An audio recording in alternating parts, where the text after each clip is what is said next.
لوگ ہیں جو ہمیں کہتے ہیں کہ جی شاید آپ سادہ ہیں، میر کیا سادہ ہیں، کہ جناب ہم ان حکومتوں کو حکومتیں سمجھ رہے ہیں اور ان کے پیچھے تو اصل میں کوئی اور ہیں. آپ تیسرے ہاتھ کی بات کرتے ہیں. میں جب بھی بات کرتا ہوں میں ان سے مراد وہی لیتا ہوں، اسٹیبلشمنٹ ہی. میں نے ان کو کبھی اپنے بلبوتے پر آئے ہوئے اور اپنے سچ مچ اپنے پیروں پر کھڑے ہوئے ویل مینڈیٹڈ سیاستدان پچھلے 40 سال کی حکومتوں کو میں نے کبھی نہیں سمجھا. آپ تو صرف عمران خان کو نہیں سمجھتے. میں نے تو نہ زرداری کو کبھی سمجھا، نہ نواز شریف کو کبھی سمجھا. میں ان کو در حقیقت حکمران انہی کو سمجھتا ہوں جو ہیں. اور یہ جب میں باتیں کرتا ہوں تو میں یہی کہتا ہوں کہ جناب آپ سارا کچھ جانتے ہیں. جس طرح مجھے آف ہینڈ فون کر کے ایک صاحب کہتے ہیں ہون کی بنے گا، میں کہ کچھ نہیں بنے گا، یہ کر دیں گے. میں نے کہا کچھ نہیں کریں گے. اس کی وجہ یہ ہے کہ ان کو تو 4 یا 10 کلاشن کوفیں پتہ نہیں کون سی ڈگیوں میں چھپا کے شفٹ کرنی پڑتی ہیں. جب آرمی نے موو کرنا ہوتا ہے اپنے ہتھیاروں سمیت، وہ تو موٹر وے بند کر کے تو اپنے ٹینک اور توپیں اور پتہ نہیں کیا کچھ شفٹ کرتی ہے. ان کو کسی سے نہیں پوچھنا پڑتا. اب یہ اگر ملک کو اس حد تک لے آئیں کہ اندر سے اس کو سٹیل میٹ دے دیں پاکستان کو، تو پاکستان آرمی نے اور مسلح افواج نے کیا دفاع کرنا ہے پاکستان کا جب پورا ملک مفلوج ہو کے بٹھا دیا جائے تو. لہٰذا یہ وار لارڈ کے افغانستان کی طرف دھکیلنا چاہ رہے ہیں یہ سارے دھڑے پاکستان کو. لیکن آرمی کی مجبوری یہ ہے کہ اس ملک میں وار لارڈ شپ اس لیے نہیں چل سکتی کہ یہاں پر ایٹم بم پڑا ہوا ہے. اور نیوکلیئر اور اس طرح کی ویپنری اور یہ پروفائل رکھنے والا ملک جو ہے وہ افغانستان کی طرح افورڈ نہیں کر سکتا کہ ادھر ننگرہار تو فلانے تو وہ تورا بورا اور جس کے پاس 70-80 کلاشن کوفیں اور 15-20 جنگجو آئے انہوں نے کہا یہ ساڈا ہے. پاکستان میں وہ سسٹم نہیں چل سکتا تھا. جب آپ کو پتہ ہے کہ نہیں چل سکتا تو آپ ان لاڈلوں کو اوپر آنے کیوں دیتے ہیں؟ جھوٹ اگر آپ صرف سچ بتاتے رہیں اپنی پبلک کو تو یہ جرت نہیں کر سکتے. پچھلے پروگرام میں نے وہ حدیثیں کوٹ کی نا کہ رستوں کے حقوق، تو جہاد میں رسول اللہ صلی اللہ علیہ وسلم فرما رہے ہیں کہ اگر تم نے خیمہ ایسے طریقے سے ایسے رخ سے لگایا کہ پبلک کا رستہ بند ہوتا ہوا تو تمہارا کوئی جہاد نہیں ہے. ان کے جمعے اور ان کے نمازیں اور ان کے جہاد کیسے ہو جاتے ہیں دھرنے دے کے اور رستے بند کر کے پبلک کے؟ ریاست اور حکومت کو، اور اس میں اب میں نے واضح کر دیا کہ یہ سارے اس میں شامل ہیں.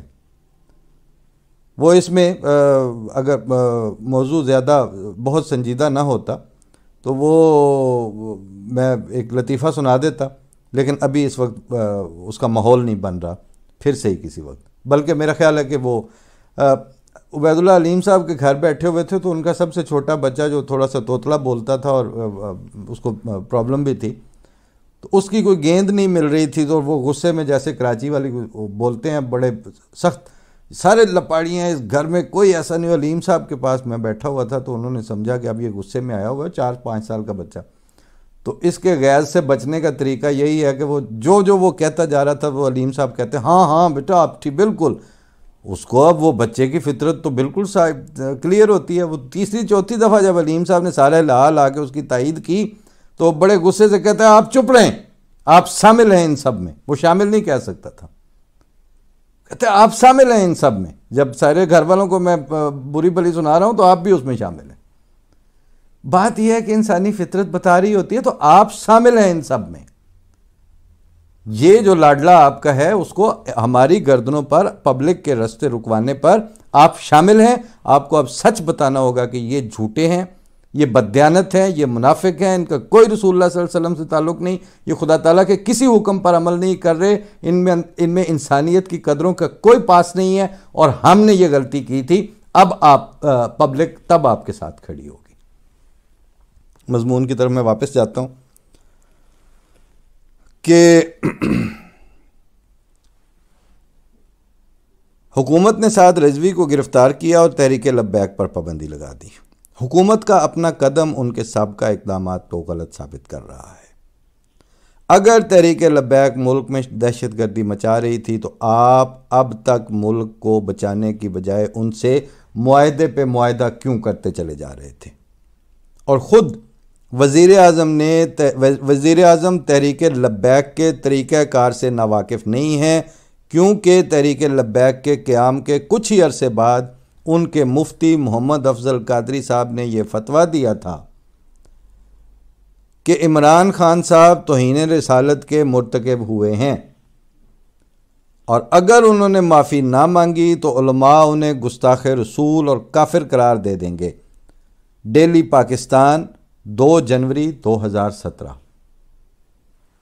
اور اس کے بعد عمران خان صاحب نے معافی بھی مانگی تھی۔